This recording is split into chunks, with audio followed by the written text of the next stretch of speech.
Welcome back to MMA Al Dente. I am here to talk about Neil Magny versus Ian Garry.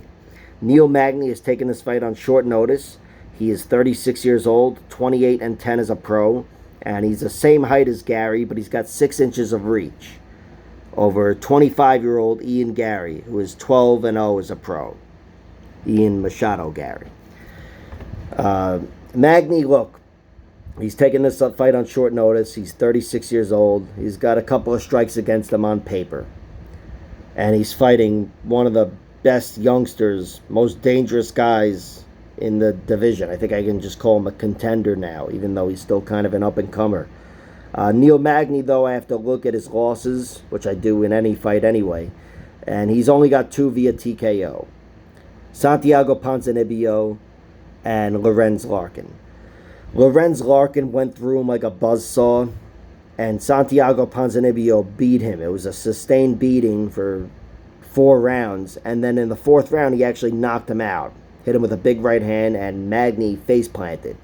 His chin failed him, even though, again, he was taking a beating in that fight. That's it, though. As a pro, he does have another knockout loss as on The Ultimate Fighter as an exhibition bout. Mike Ricci elbowed him against the cage. It's one of the most brutal knockouts I've ever seen on The Ultimate Fighter, and it happened to be against Neil Magny, who was easily the best fighter from that season. And Ricci went on and lost in the finals anyway.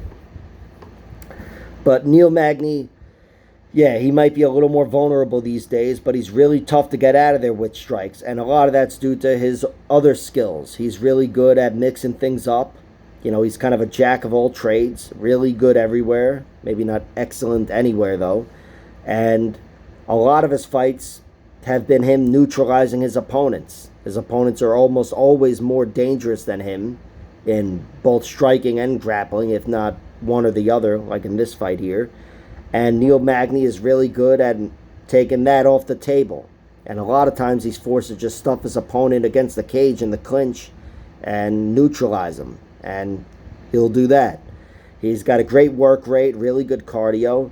And it's not like he's just shit on the feet either. Neil Magny, he may not be the best striker and certainly not the most powerful guy, but he's got good range, good reach, and he's definitely a good striker himself.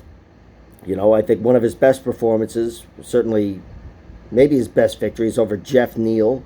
That was, 2 years ago, but Neal looked fantastic in that fight. He's really tough to outwork down the stretch. Historically, he's most susceptible to submissions, but I'm just going to ignore that for this breakdown. Trust me, I've seen them all, aside from that Andrew Trace fight outside the UFC.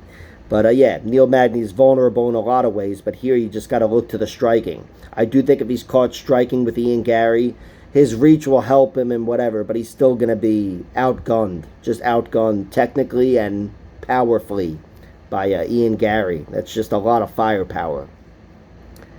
Ian Garry, he's got 12 wins, 0 losses, 7 knockouts or TKOs, 1 submission, and 4 decisions. He's proven to be a dangerous guy even at the UFC level. I thought earlier in his UFC career he was starting to trend toward being a point fighter, but he's still probably even growing as a man, and he's proven to be very dangerous as he's climbed the ladder. He got his best win over D-Rod, that's one of Magny's best wins and most recent wins as well. But unlike Magny, he was not in a close fight with D-Rod. He just steamrolled him, head kicked him in a few minutes or whatever, maybe even a minute and change, and just got him out of there very quickly. That's definitely his best win. And Magny, I should mention, got a 3rd round submission over D-Rod in a back-and-forth fight, but one where Magny was just, again, the better man down the stretch, even though it looked like D-Rod was taking over in round 2. Ian Garry did have a tough moment against Song Kenan, who rocked him and had him visibly hurt.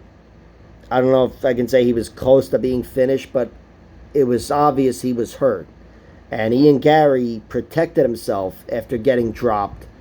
And, he's got that long, tall frame, maybe not in this fight against Magny, but he was able to protect himself, keep himself away from Kenan's punches, fought his way back into the fight and ended up getting him out of there in round 3. Very impressive victory, and Garry showed grit in that fight, and he showed a bit of everything. It's a half a strike against his chin, it is, but he still didn't go down, so he got to show everything else there, his heart, his grit, cardio, and got the 3rd round finish. Here on the feet, I think Ian Garry works Neil Magny over. I think Ian Garry is one of the best strikers in the division, and definitely one of the few guys in the realm to get Neil Magny out of there with strikes, even steamrolling him early or even late if they find themselves in a kickboxing fight late. I think Ian Garry's got a chance of getting him out of there down the stretch, and definitely dominates the small moments and the big moments. But Neil Magny, like I said, he's really good at neutralizing, really good at taking away his opponent's advantages. And here I think there's value on him for sure. Definitely value on him. I mean, as soon as I saw his line at plus 320, I played it instantly. I'd really rather play his prop bets because I think Neil would be more likely to win by decision. Although a 3rd round finish, I guess, wouldn't really surprise me. Just Neil is at the UFC level. He is a great point fighter, and I'm definitely betting on Neil Magny. As for the pick, I guess I'll pick Ian Garry. I just think he's that much better as a striker. But I'm not betting on him at all. Minus 420, even his prop odds, I wouldn't be able to isolate anything. A TKO in any round, I wouldn't be able to commit to. But or even a decision, because he's so dangerous. But for Neil Magny, there's value on his money line. I'm definitely betting on that. I have bet on that. And decision line, I'm assuming it's going to be at least slightly beefier than his money line. But I think that's his primary path to victory, even though he's the guy taking the fight on short notice. Historically, Neil's got great cardio, and he's got really great neutralizing skills. So while I don't think he's going to get it done, I think they got the odds wrong for this one. And I'm certainly betting on Neil. And if he does lose, which I guess I do expect him to lose, I'm hoping Neil at least makes it close and finds his moments and doesn't just get steamrolled. Because, even though I like Ian Garry and want him to do well, I've always kind of been a Magny guy. Which, I may as well admit here, as I'm fucking telling you to bet on him. Like, share, subscribe, all that horseshit. Check out my other videos.